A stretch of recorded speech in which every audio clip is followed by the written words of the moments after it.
And without further ado, I'd like to welcome tonight's special guest, Jim Fendrick.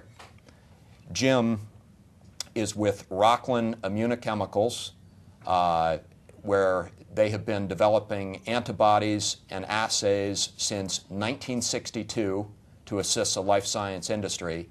He's a Gettysburg graduate. He has 25 years of management experience with this life science tools company. He has established international distribution channels all over the world. He has developed academic and industry partnerships, which I know are very near and dear to you, Jim. And unlike many companies where we have their CEOs as guests on the show, you employ 50 people, which is unusual for one of our guests to employ 50 people. And also, it sounds like you have a great love for offshore sailing. So would like to welcome you to the program, Jim. Charlie, Kimmin, thank you very much for having me on your show this evening. Pleasure. Well, this gives me an opportunity to talk about Rockland and what we're doing in the marketplace. Rockland, as you mentioned, has been in business since 1962. This was started by my father, who came from GlaxoSmithKline, currently GSK. Unfortunately, he passed away at an early age, and the organization was taken over by my mother, who, by training, was an artist. She worked for John Wanamaker, a remarkable woman, and she had a choice in her life to either try to make a go of the organization or go back to being an artist and try to put 3 children through school. Wow. The organization, while manufacturing life science tools, was hemorrhaging red ink, numerous lawsuits against it. However, she had a very strong business sense, which I believe she instilled upon me in how to grow a business. From the start to today, we went through a lot of issues. One being, we had one company who had over 50% of our revenue. Unfortunately, they chose to go somewhere else, which required us to work very hard to not only build up that lost business, but then to also make the understanding that no one organization should have more than 10% of your revenue. So that was a lesson learned very early on. So today, as we continue to build the organization, we view partnerships as critical to our success. We have reached out to organizations like the National Cancer Institute, Emory, to develop critical reagents that will further life science research, to what brings us to today, where we're an organization of over 50 people with a manufacturing facility which is 100% located within the United States. We have active collaborations with academic and industry, where we're a leading supplier of research tools to academic, pharmaceutical, biotech, diagnostic, and agricultural research. So when your father, what was your father's last position at GSK? What was his role? He was manager of a research program. Okay. And he needed basically the raw ingredients? He needed tools to further along not only his research, but the department's research. At that point, he thought that he has the ability to manufacture these tools himself, and so he left a well-paying job and started his own business. Credit to him for making that leap. Imagine having 3 children and saying, well, I don't need that paycheck every week. Came out. Unfortunately, the stress got to him because we were not making money at that time. My mother came in. She understood if it costs $1 to make, you need to charge $3. So as a rule of thumb, we always go by a factor of 3. We like to think we manage to the numbers, and the numbers don't lie, which more or less they don't. And as long as you understand your business and control your costs, I think the path to success is self-evident. Jim, Charlie mentioned in his introduction that Rockland develops antibodies and assays. Can you tell our viewers what antibodies and assays are and why they're important to the life sciences industry? I'm asked this question repeatedly by my friends. What do you do and what's an antibody? Think of an antibody as a Y-shaped figure, or the ref saying touchdown. Now, an antibody recognizes a target. A target can be anything. It can be this pen, or it can be you, but typically a target is a protein. And an antibody will recognize a protein. And having that antibody detect the protein will allow a researcher to determine if that protein is good or bad. As an example, if someone has Lyme disease, one of the tests they offer is a Western blot. That's an antibody reaction where an antibody to Lyme disease or a bacteria in Lyme disease will detect a protein and it lights up. So that fact of it lighting up says you have Lyme disease. In fact, Rockland has just filed for a patent for a Lyme disease assay. That's great. So that's an example in how an antibody is functional in a diagnostic assay. When you donate blood, they run a bunch of assays. They're diagnostic assays, which tend to be antibody reactions. In the pharmaceutical area, all the rage has been looking for large molecule drugs. They're the blockbusters. Large molecule drugs are antibodies. Unfortunately, you may have heard terms like Avastin and Herceptin. That means probably someone in your family or friend has come down with a disease that is treated with antibody therapy. Well, Rockland focuses on the research market, but we also play in the diagnostic and therapeutic market.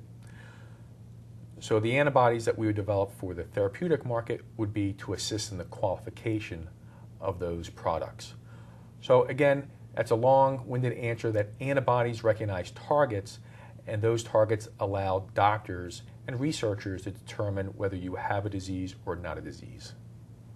Okay. I had the opportunity recently, Jim, to tour your facility out in Gilbertsville, and they're beautiful. You have, as I said earlier, more than 50 people working for you and with you there. You literally, I think you have every country represented out there in terms of your workforce. It's magnificent. But I'm struck by the premium that you all put on partnerships and collaborations. Can you talk a little bit about how that came about and maybe Yes. who some of those folks are? Well, partnerships came out of necessity, like everything else.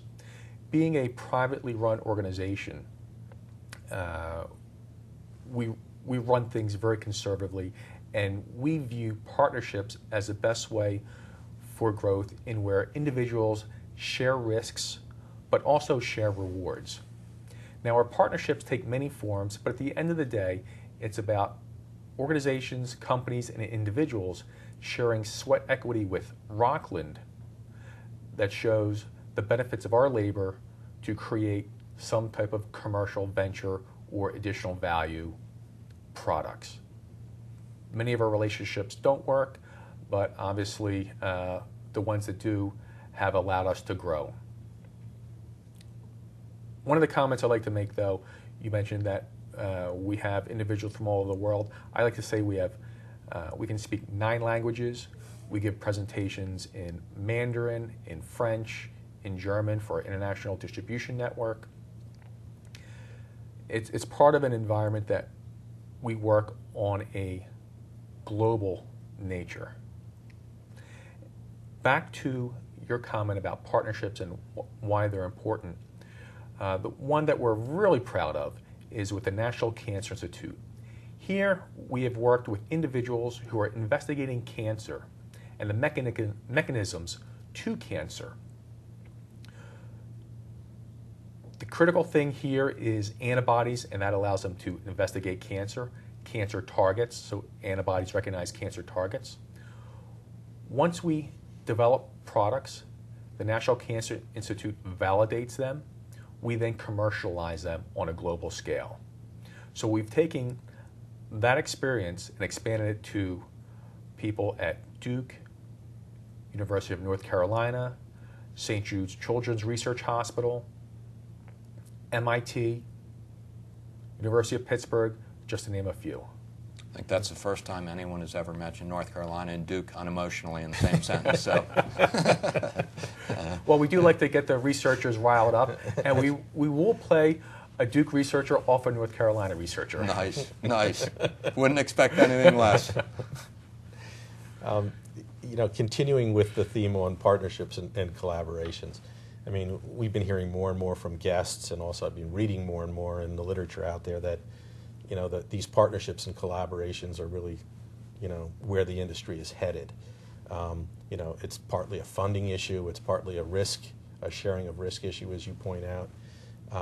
But it's great that Rockland already has these kinds of relationships well established and in place as part and parcel of your business. I think everybody's sort of following where you are headed in that direction.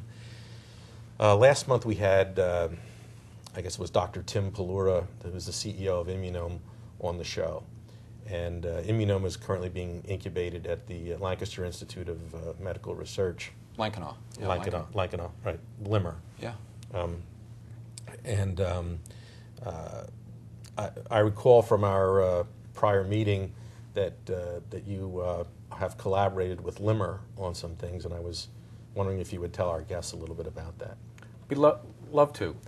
First, Tim, great company, wonderful technology, and I think what George is doing at LIMR is a phenomenal job, and that's part of the thing that I'd like to see more of in this region. Historically, Rockland has been more global than local. However, with individuals like George, where he's trying to commercialize the intellectual property at the Institute, I think is phenomenal. He's been extremely easy to work with. And what has Rockland done? We have commercialized some key reagents that they developed. Obviously, those reagents are antibody in nature. LIMR has also developed some detection chemistries to interrogate cells. We're in the process of commercializing that. He's really at the forefront to bringing what his academic researchers are doing in the lab, on the bench, to the marketplace. That's also called translational medicine. He's a very strong advocate, and I embrace those types of individuals. So what George Prendergast is doing at Lankenau is basically he's taking his MDs, which people know Lankenau and Mainline Health for, sort of cross-pollinating those folks with the PhDs, and then out of that, new technologies and new companies are being formed in this Lankenau Institute for Medical Research. Correct, but more importantly, George has made it easy to interact with him, his researchers, and his institute. I believe he's taken down the barriers, which for an organization like Rockland, it's difficult to overcome. Now, perhaps someone at Pfizer or Merck, they have the bandwidth to negotiate ad nauseum with various departments. They have the resources. An organization like Rockland, or Tim's organization, quite frankly, does not have that bandwidth. And so we rely on leaders of the academic community to make themselves available. Mm-hmm. Yeah, I think people, Scott Desane, who is the head scientist behind Tim Palura's lab, I guess he came down from, was it MIT? I believe that's where he came from. So, yeah, Lankenau has definitely been on the map. Now, I know that you have some pretty important collaborations in New Jersey also, and you had mentioned when we spoke previously about a freeholder from Camden County, I believe his name was Luke Capelli, Correct. Who was instrumental in helping that collaboration happen. I was wondering if you would tell our viewers a little bit about that. Sure. Well, again, one of my pet peeves is economic development for the region, and I look at what the Bay Area, San Francisco is doing, San Diego, and Boston. And this region here has, I believe, a higher net worth than those regions. Academic institutions such as Penn, Wistar, Thomas Jefferson, it's phenomenal. So in Camden, Lou's the freeholder there, and he was instrumental in introducing us to the people at the Coriell Institute. The Coriell Institute is located in Camden City, and they're a cell banking facility. With the introduction, we then formed a plan to develop critical reagents that are involved in stem cell research. So again, Lou is an individual who, much like George, it's about breaking down barriers. It's not operating in a silo. We're a Pennsylvania company. Camden's in New Jersey. Made it quite easy to interact with them. That's great.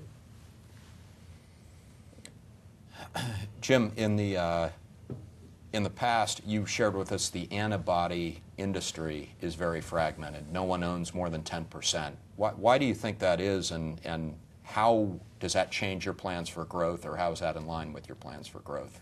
Well, we view the industry as being very fragmented, like we discussed earlier, and within that fragmentation, we think it's ripe for opportunity for consolidation and growth. The antibody world is focused into three areas. One is the research market, which is roughly $2 billion. The diagnostic market, approximately $9 billion. And the therapeutic market is around $40 billion and growing. And as mentioned earlier in the show, the pharmaceutical companies as well as biotech organizations are trying to find that next blockbuster drug, which tends to be an antibody. So Rockland's growth strategy is multifaceted. One is to increase our partnerships. Over the last 3 months, we've added several new institutions into our antibody partnership program. We have developed a robust e-commerce platform that will allow individuals all over the world to purchase our reagents. We've expanded our distribution network in China. And part of that was actually hiring individuals who speak Mandarin so that we can give presentations in Chinese. Wow. Never thought we'd be doing that 5 years ago or 10 years ago. Part of the growth also revolves around our people. We look at three things. We need to hire properly, we need to train them, and then we need to motivate them. If we get those things correct, we will grow our footprint within the marketplace. Just out of curiosity, when you were hiring for those who spoke Mandarin, did you have any people who were U.S. citizens that you could rely? Were they part of the job applicant pool, or was it mainly folks from China who you had to bring over here? Our application pool is local, and we go through various agencies to bring people on. And one of my good friends' daughter speaks fluent Mandarin. Wow. Unfortunately, she lives in Virginia. So the next individual came by way of an IT hire, and she was a Merck employee who happens to be fluent in Mandarin. So we hired her for a position in IT to help our e-commerce platform, and as a benefit, she speaks Mandarin, and she stepped right into the role of a strong advocate for our products in China. Jim, we just have a couple minutes left. I know that government, when we talk about life sciences, some look at it as friend, others look at it as foe. I know one individual in particular has been very helpful to you all. I wonder if you could comment on that, and maybe literally in 30 seconds, if you could also talk for a minute about what does the government need to do to help the industry out? So I think you're probably referring to Charlie Dent. I am. Charlie, great individual, very strong supporter of Rockland. He was instrumental in supporting us for an SBIR. He's an advocate of the sciences. And he's a U.S. congressman. He's a U.S. out congressman, in Montgomery, Bucks County. Okay. And I believe due to the redistricting, he is no longer our congressman. But again, he believes in regional development. and he's trying to put together plans that will allow our region to operate on a more global footing. Because the competition isn't New Jersey or New York, really the competition is India, China, Japan. When I visited your facility a month ago, I took a look at the outgoing boxes that were leaving the building. 3 continents were represented in those boxes, so absolutely, you guys are global. Any quick thought on what you would like to see the government doing to help? The critical thing I believe government should do is promote the general welfare, and that's education. Okay. The maths and sciences. Also allow the best and brightest to come to this country, because when they come here, they'll create jobs. And creating jobs is what makes all of our lives better. That's right. Having individuals pay a good wage for a hard day's work shouldn't be restricted to nationalities. The country itself has a lot of resources. This region is rich in talent. We just need to exploit our talent a little better by having laws that facilitate job growth. Jim, thank you. You've been a great guest, and on behalf of Kimon, who I also would like to thank, and me, I just really appreciate you coming out, and as a 50-year veteran, there aren't too many of you running around these days in this industry, so thanks again. I'd like to remind our viewers that next month, or actually next week, our guest is Kim Litsky. Kim is a family law attorney, so we're looking forward to Kim's program. And with that, we will say good night and remind you that your money matters.